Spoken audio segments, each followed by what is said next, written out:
There was a time, before cities, before language, before gods. A time when the world was silent, except for the sound of the wind through the trees, the rustle of beasts in the dark, and the pounding of human hearts afraid of what they could not see. In that darkness something flickered, something alive. Fire. It was more than light. It was warmth. It was protection. And to the first humans, it was a miracle, a living, breathing spirit that could save them, or destroy them. Imagine standing in the cold night of prehistory, surrounded by endless shadows, when suddenly, a bolt of lightning strikes a tree. Flames erupt, golden and violent. The first humans watch, mesmerized, terrified, unsure if they've witnessed birth or death. That was the moment humanity met its first god. For tens of thousands of years, fire wasn't just a tool, it was a mystery. Early humans didn't understand chemistry or combustion. To them, fire was alive. It moved, it danced, it ate, it breathed. It consumed wood like an animal devouring its prey. It even needed to be fed to stay alive. This is why ancient tribes spoke to fire, offered it gifts, and feared to anger it. In the mind of early humans, fire was the bridge between life and death, the spirit that stood between night and day, between safety and chaos. Archaeologists believe humans first controlled fire almost 1.5 million years ago. Evidence from ancient caves in Kenya and South Africa shows traces of burned bone and ash, silent witnesses to the moment our ancestors tamed the wild flame. But taming it didn't mean understanding it. And because they couldn't explain it, they began to worship it. Across every corner of the ancient world, from the icy plains of Siberia to the deserts of Africa, fire worship appeared, independently, spontaneously, universally. That's what makes it so fascinating. Even before there were shared languages, humans shared a reverence for fire.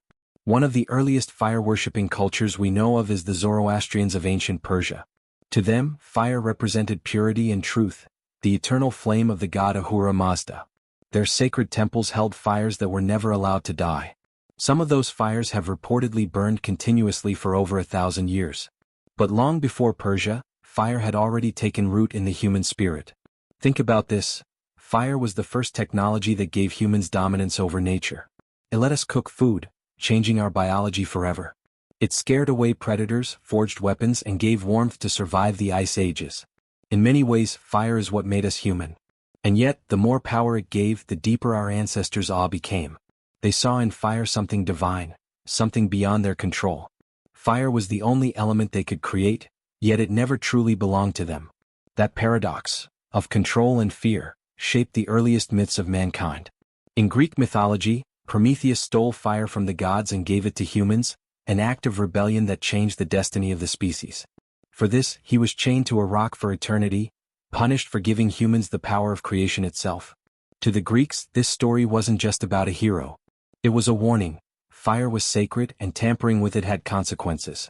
Across continents and centuries, humans told the same story in 1,000 ways. That fire was a gift from the heavens, a force not meant to be fully understood, only respected. And in that respect, that trembling awe before the flame, began the first religion of humankind. As humanity grew, so did its imagination. Tribes became kingdoms.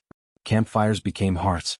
And across the earth, flames rose higher, in temples, in rituals, in the hearts of people who saw the fire not just as a tool, but as a divine presence. Every ancient civilization had its own way of worshipping fire. Yet beneath all their differences, the same truth burned: fire was life. In ancient Egypt, the rising sun itself was seen as a great flame, the fire of the sky. The Egyptians believed the sun god Ra sailed across the heavens each day in a golden boat, bringing warmth and light to the world. But as night fell, Ra was swallowed by darkness, forced to battle monsters in the underworld. When dawn broke and Ra rose again, his fiery return meant the victory of life over death. Each sunrise was a divine rebirth. Each flame on an Egyptian altar was a small echo of the great celestial fire that ruled the heavens. Thousands of miles away in ancient India, the same reverence burned under a different name: Agni, the god of fire. To the people of the Indus Valley and the later Vedic civilization, Agni was not just a symbol. He was a messenger between mortals and gods. When priests lit sacred fires during rituals, they believed Agni carried their prayers upward, transforming words into smoke that reached the divine. This idea, that fire connects the human world with the divine realm, became one of the oldest spiritual beliefs known to man. Even today in Hindu ceremonies, a sacred fire still burns at weddings, funerals, and festivals. The same flame, passed through generations thousands of years old in meaning. Across the ocean, the Aztecs and Mayans in the Americas believed fire was the heart of creation itself. They told stories of how the gods gathered in darkness before the world began. In a daring act, one god leapt into a great bonfire, sacrificing himself, and emerged as the sun. Fire, in their myth, was the spark of existence. Every 52 years, when the Aztecs feared the world might end, they extinguished every flame across their empire. The land fell into total darkness. Then at midnight, priests lit a single new fire atop a sacred mountain. From that fire, the world was reborn, and torches carried its light back to every home. For the Greeks, Romans, and later Zoroastrians, keeping the flame alive was a sacred duty. In ancient Rome, the Vestal virgins tended to the eternal flame of Vesta, goddess of the hearth. If that flame ever went out, it was said that disaster would strike Rome itself. It wasn't just a ritual, it was a matter of survival, of faith, of empire. Here's a fascinating fact. Modern archaeologists have found evidence that in some ancient temples, fires burned continuously for centuries, never allowed to die. Generations of priests and priestesses guarded them as if guarding the heartbeat of their civilization. But why?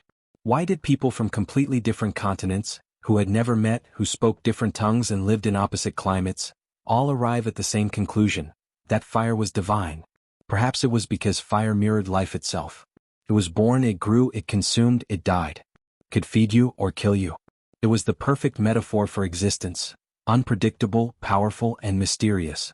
Even the early Chinese believed fire was one of the 5 elements, alongside water, earth, metal, and wood, that made up the universe. Fire represented passion, transformation, and energy. And in Shinto Japan, fire kami, spirits of flame, were said to live inside volcanoes, guarding the boundary between the human and spiritual worlds. The more civilizations evolved, the more complex their relationship with fire became. They used it to forge tools, shape metals, and build cities, yet they still bowed before it. The duality of fire, its power to create and destroy, became the foundation of myths that would define entire cultures. Because when humans looked into the flames, they didn't just see light. They saw themselves. Fire, mankind's first magic. The spark that lifted us from the darkness, yet forever tempted us to reach too far. It wasn't just warmth anymore. It was power. The kind that could shape worlds, or end them. As humans learned to control fire, they began to reshape the earth itself. With it, they cleared forests, forged weapons, and cooked their food, unlocking more energy from what they ate. Scientists believe this simple change, cooking with fire, actually evolved the human brain, allowing it to grow larger and more complex over thousands of generations. In other words, without fire, we might never have become truly human. But with power came questions. Where did this flame really come from? Why did it obey us, but also betray us? Why could a single spark destroy everything? The answers were not found in science. They were written in myth. The ancient Greeks told one of the greatest stories ever imagined, the legend of Prometheus. Prometheus was a titan, a being of immense strength and wisdom, who pitted humankind. They were cold, hungry, and helpless. So, against the will of the gods, Prometheus stole fire from Olympus and gave it to mankind. That single act changed the destiny of the human race. It was the dawn of knowledge, invention, and civilization. But it was also the moment humans defied the heavens. For his rebellion, Prometheus was punished with eternal torment, chained to a rock, his liver eaten each day by an eagle, only to grow back by nightfall. To the ancients, this wasn't just a story. It was a warning. Fire, the symbol of enlightenment, came with a price. This myth echoes through time and culture. In Polynesia, the demigod Maui stole fire from the underworld to help humanity survive. In Hindu tradition, the god Agni brought divine energy to earth, connecting heaven and man. And in the Bible, the story of Moses begins with a burning bush, a flame that speaks with the voice of God. In each story, fire is more than an element. It's the embodiment of divine knowledge and humanity's dangerous curiosity. As the centuries passed, fire became the foundation of progress. When humans discovered how to control it more precisely, they built kilns, forges, and smelters, turning stones into metal or into weapons, clay into art. Civilizations like Mesopotamia, Egypt, and China were literally built in the glow of firelight. Bricks were hardened, metals were born, and empires were forged in flame. But that same flame also burned cities to ash. Ancient texts tell of entire capitals swallowed by fire, seen as divine punishment for human arrogance. The destruction of Sodom and Gomorrah, the burning of Troy, the fall of Alexandria, all carried the same haunting message: what fire gives, it can also take away. Here's an astonishing fact. The oldest evidence of a man-made furnace dates back nearly 8,000 years, found in eastern Turkey. It was a clay structure built to smelt copper, one of the first steps toward the Bronze Age, the era that transformed humanity forever. And what was at the heart of that revolution? Fire. It gave humans mastery over materials, and over each other.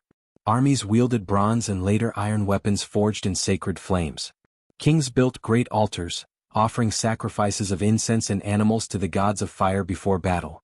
To win wars, to build cities, to craft tools, all depended on the same primal force that once terrified cavemen in the dark. It's no wonder the ancients saw fire as divine. It was creation and destruction wrapped into one blinding light. It was both the gift of Prometheus and the wrath of the gods. Even philosophers of ancient Greece, like Heraclitus, saw in fire the essence of existence itself. Everything flows, he said, and fire is the ever-living flame, kindling and extinguishing in measure. To him, fire wasn't just matter, it was change, the very heartbeat of the universe. As humanity evolved, the symbolism of fire evolved with it, from a physical force to an idea, a metaphor for passion, innovation, and the pursuit of truth. The torch of knowledge, the light of reason, the eternal flame of memory. All these symbols trace back to that same ancient reverence, the awe our ancestors felt when they first looked into the fire and saw something greater than themselves. But this reverence carried a cost. For every empire fire helped to build, it also brought the threat of ruin. And in the centuries that followed, as religion and science clashed, the worship of fire transformed into something even more profound, the worship of enlightenment itself. For ancient people, fire wasn't just a tool or a story anymore. It was holy. They believed the gods themselves lived within the flame. And so, across temples, mountains, and deserts, humans built places not for idols of stone, but for light. In ancient Persia, Zoroastrian priests tended to sacred fires that symbolized Asha, the divine order of truth. Inside their fire temples, the flame was eternal, protected from wind, dust, and impurity. Only the most purified priests could approach it. Even today, in a few temples across Iran and India, those same fires still burn, unbroken for over 1,000 years. Imagine that, a single flame, alive since before the birth of modern nations, still glowing through the ages. In Greece and Rome, similar fires blazed. The Romans believed that the goddess Vesta guarded the sacred hearth of the city, a fire that represented the soul of Rome itself. A group of women known as the Vestal Virgins were chosen as its guardians. They were forbidden to marry or have children, sworn to 30 years of service. Their only duty, to keep the fire alive. Because if it went out, they believed Rome's spirit would die with it. It was more than superstition.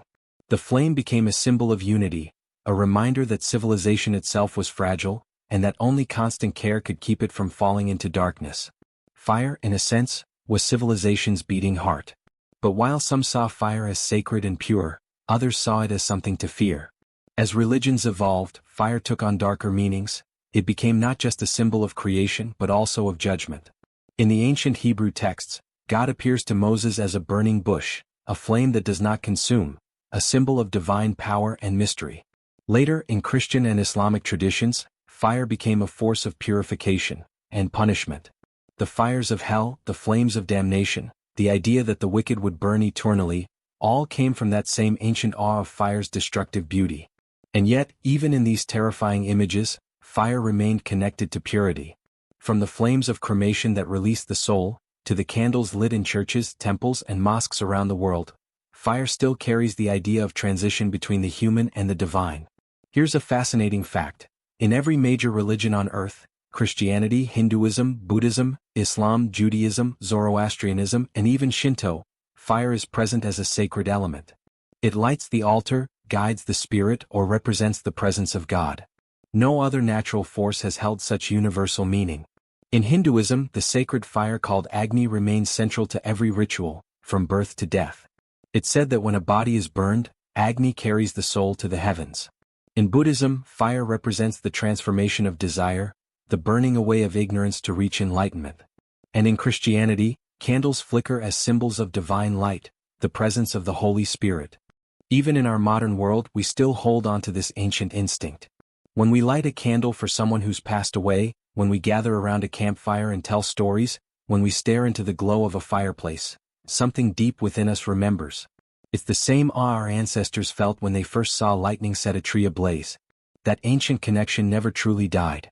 But as our understanding of the universe grew, humanity began to shift from worshipping fire as a god to studying it as a force of nature. Science began to replace myth, and yet the reverence stayed. Because even through the lens of physics and chemistry, fire still seemed almost alive. Think about it, it breathes oxygen, it consumes fuel, it dances with motion, it even has a lifespan. Its energy made visible, a window into the heart of creation itself. And as humans looked deeper into the cosmos, they realized something astonishing. The same fire that burns in our hearts also burns in the stars. The sun, our life-giver, is not a god on a chariot, it's a cosmic furnace, a ball of nuclear fire fusing hydrogen into light. The ancients weren't wrong to worship it, they just didn't yet have the words for what it truly was. Every flame we've ever lit, every torch, every candle, is a tiny echo of the fire that forges galaxies. And deep down, perhaps that's why we still worship it in our own way. Because to understand fire is to understand life itself. For hundreds of thousands of years, fire was the center of human existence. It lit our nights. It warmed our homes. It forged our tools, our cities, and our gods. And even now, in an age of satellites and artificial intelligence, we still live by its light. The story of fire is, in many ways, the story of us. From the moment our ancestors first stared into the dancing flame, something changed. That glow awakened imagination, curiosity, and awe. It wasn't just warmth, it was wonder. In that moment, humanity took its first step toward the infinite.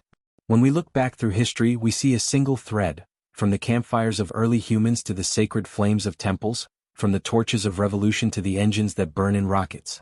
Fire has always been there, following us, shaping us, testing us. It built civilizations, and destroyed them. It purified, and punished. It gave life, and took it away. But what truly made fire sacred wasn't its danger or its beauty. It was its mystery. Even now, we stare into its orange glow, hypnotized the same way people did 50,000 years ago. Why?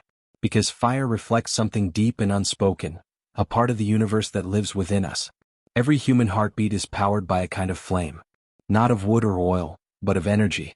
The same forces that light the stars burn in miniature inside our cells. Every breath we take, every spark of thought, every movement, is driven by fire's ancient twin, combustion transformed into life. It's as if the universe gave each of us a small piece of its eternal fire, and said, keep it burning. Modern science has revealed what the ancients only dreamed of. The stars themselves are colossal fires, nuclear furnaces blazing across the void. The sunlight that touches our skin is the same fire our ancestors worshipped, traveling millions of miles to reach us. In the end, they were right to bow before it. Because everything, life, death, creation, destruction, begins and ends with fire. Here's something almost poetic. Every atom in your body, every particle of iron in your blood, every molecule that makes you you, was forged in the heart of a star. You are, quite literally, made of stardust, the ashes of ancient fire. So maybe ancient people didn't worship fire because they feared it, but because, somehow, they recognized themselves in it. They saw the same spark of creation that beats inside every living thing. When they lit their sacred flames, they weren't just calling to the gods. They were calling to something older, the cosmic fire that started it all. Across the world today, we still honor that connection. The Olympic flame burns as a symbol of human spirit and endurance. Eternal flames shine at memorials for the fallen. Candles glow at vigils, prayers, and celebrations of life. Each one says the same thing: we remember. We endure. We are the fire. Thousands of generations separate us from those first humans who crouched before a lightning-struck tree, and yet the feeling is the same. The awe, the warmth, the mystery. They didn't have science or scripture or technology. They had a spark, and from that spark came everything. The story of fire is the story of how humanity looked into the darkness and refused to be afraid. It's the story of how we learned to turn danger into light, chaos into creation. It's the story of how we found meaning in the flicker of a flame, and built entire worlds around it. And perhaps, even now, that's what it means to be human. To carry the fire. To protect it. To pass it on. Because long after our cities crumble and our machines go silent, the universe will still burn. In stars, in galaxies, in distant suns, just as it always has. And somewhere, perhaps on another world, another species will gather around a spark, and wonder, as we once did, what divine spirit dances within that flame. The fire will go on. Because the fire is eternal.